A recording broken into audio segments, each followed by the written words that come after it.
ang lahat ng pinapatnubayan ng Espiritu ng Diyos ay mga ano daw po? Anak ng Diyos. Sapagkat hindi ibinigay sa inyo ng Diyos ang Espiritu upang kayo'y gawing mga aliping namumuhay sa takot. Sa halip, ibinigay sa inyo ang Espiritu upang kayo'y gawing mga anak ng Diyos. Kaya makakatawag tayo sa Kanya ng Ama, Ama ko.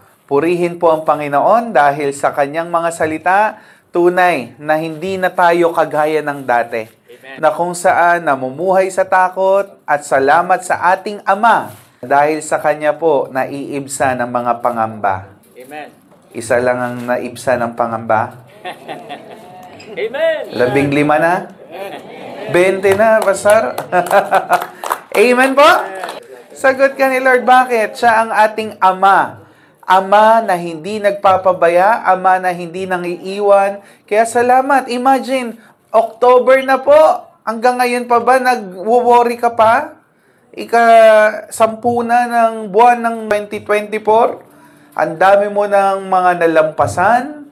Ang dami mo ng nabayaran. Kaya kung natatakot ka pa rin, bayaran ng bahay, bayaran ng tubig, bayaran ng internet. Daming bayarin. Pero salamat, lahat tinutugon ng Panginoon. Palakpakan nga po natin ulit si Lord. Amen.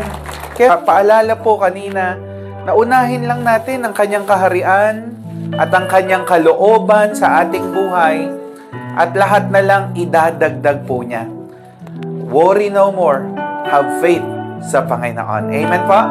Kaya let's all bow our heads and right now, let's give thanks to the Lord sa lakas na meron ka, sa trabaho na meron ka, sa maayos na pamilya na meron ka, may mga pangamba, may mga suliranin, pagsubok na meron ka, ipagpasalamat mo rin.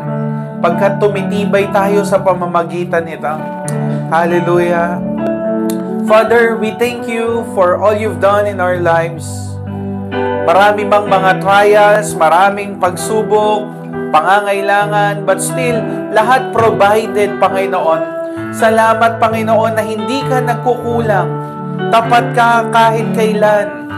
Tunay na ikaw ay Ama, totoo, buhay na buhay. Hindi ka man namin nakikita, pero nararanasan ka namin. At darating ang panahon, magsasama-sama tayo dyan sa inyong kaharian. Salamat sa kaligtasan, Panginoon. At maging habang kami nandito pa sa mundong ibabaw, salamat ng aming kinabukasan ay inyong hawak-hawak. Salamat sa mga probisyon, salamat sa laging pag-iingat. Kung may sakit man, salamat sa kagalingan. Lord, thank you dahil tunay po kayong tumutugon sa panalangin ng inyong mga lingkod, ng inyong mga anak. Kaya Panginoon, anumang takot, anumang pangamba, ay patuloy naming inaalis at nilalabanan, pinapalitan ito ng pasasalamat, pinapalitan ng pananampalataya, na kahit habang kami nabubuhay sa mundo, ay hindi nyo kami iiwan ni pababayaan man.